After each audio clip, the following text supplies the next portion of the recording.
Assalamualaikum warahmatullahi wabarakatuh. Perkenalkan, nama saya Fatah Zainuri dengan NIM 1261032021119. Di sini saya akan menjawab pertanyaan mata kuliah Sistem Politik Dunia Islam. Pertama, jelaskan secara rinci apa itu politik dan bagaimana Islam memandang politik. Dalam perkembangannya, para ilmuwan politik menafsirkan politik secara berbeda-beda, sehingga varian definisi memperkaya pemikiran tentang politik. Pertama, pendapat dari Miriam Budiardjo. Menurut Miriam Budiardjo, definisi politik adalah berbagai kegiatan dari suatu sistem politik atau negara yang menyangkut proses menentukan tujuan-tujuan dari sistem Indonesia dan melaksanakan tujuan tersebut. Kedua, Hans Kelsen. Menurut pendapat Hans Kelsen ada dua definisi politik, yaitu pertama, politik sebagai etik berkenaan dengan tujuan manusia atau individu agar tetap hidup secara sempurna. Pendapat yang kedua, politik sebagai teknik berkenaan dengan cara atau metode manusia atau individu yang mencapai tujuan. Yang ketiga yaitu pendapat dari Aristoteles atau bisa disebut teori klasik tentang politik. Aristoteles memberikan pengertian tentang politik adalah usaha yang ditempuh warga negara untuk mewujudkan kebaikan bersama. Lanjut untuk pertanyaan yang kedua, yaitu apa saja landasan dalam Islam mengenai politik? Ada 3 pilar utama yang menjadi landasan politik siasah dalam Islam, yakni tauhid, risalah, dan kekhalifahan. Politik dalam Islam harus berlandaskan kepada tauhid, risalah, serta kekhalifahan. Tanpa ketiga landasan tersebut, maka aktivitas politik akan terjebak atau menghalalkan segala cara agar untuk mencapai tujuan tertentu. Tujuan politik sendiri adalah untuk mengupayakan agar kekuasaan di masyarakat dan pemerintah dapat diperoleh atau dikelola dan diterapkan sesuai dengan norma hukum yang berlaku, dan mengupayakan penerapan dan pengelolaan politik di masyarakat dan pemerintah sesuai dengan kerangka mempertahankan prinsip Negara Kesatuan Republik Indonesia.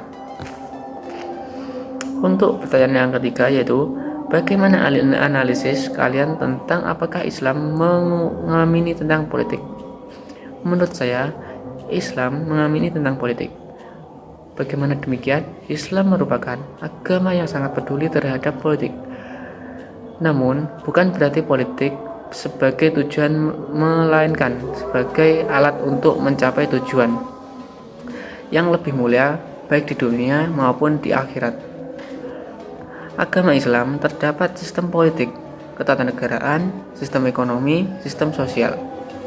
Sehingga dapat dikatakan Islam merupakan agama yang lengkap. Maka dari itu, hendaknya umat muslim dalam bernegara sistem ketatanegaraan Islam. Nabi Muhammad SAW dan para khulafaur rasyidin sebagai pemimpin umat Islam pada waktu itu sering mengambil keputusan yang berasal dari para sahabat, sehingga keputusan tersebut menjadi keputusan bersama, bukan keputusan yang bersumber dari dirinya sendiri atau individu.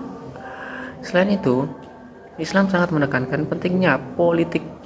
Bahkan Islam sangat mencela orang-orang yang tidak mau tahu dalam urusan umat. Untuk pertanyaan yang terakhir, yaitu apakah Islam memiliki suatu penawaran prinsip mengenai politik yang berbeda-beda dengan lainnya? Menurut saya, Islam memiliki suatu penawaran prinsip mengenai politik yang berbeda-beda dengan lainnya. Islam tetap terbuka terhadap berbagai konsep politik yang senantiasa muncul, untuk kemudian bisa melengkapi konsep yang sudah ada sepanjang konsep tersebut tidak bertentangan dengan konsep Islam yang sudah ada. Sifat terbuka Islam dalam masalah politik itu tidak melepas dari kenyataan bahwa Islam tidaklah menetapkan konsep-konsep politiknya. Secara amat rinci, dalam Islam, politik diajarkan oleh Rasulullah SAW dalam mengambil keputusan adalah dengan musyawarah. Dengan demikian, dapat dipahami prinsip musyawarah merupakan suatu prinsip penting. Demikian dapat dipahami prinsip musyawarah merupakan suatu prinsip penting dalam berpolitik, baik itu politik Islam maupun politik nasional. Mengambil suatu keputusan karena hal tersebut mengambil keputusan bukan dari keputusan pribadi atau pribadi atau golongan, sehingga keputusan tersebut adalah keputusan bersama. Sekian penyampaian jawaban dari saya, kurang lebihnya mohon maaf. Bila taufiq wal hidayah, wassalamualaikum warahmatullahi wabarakatuh.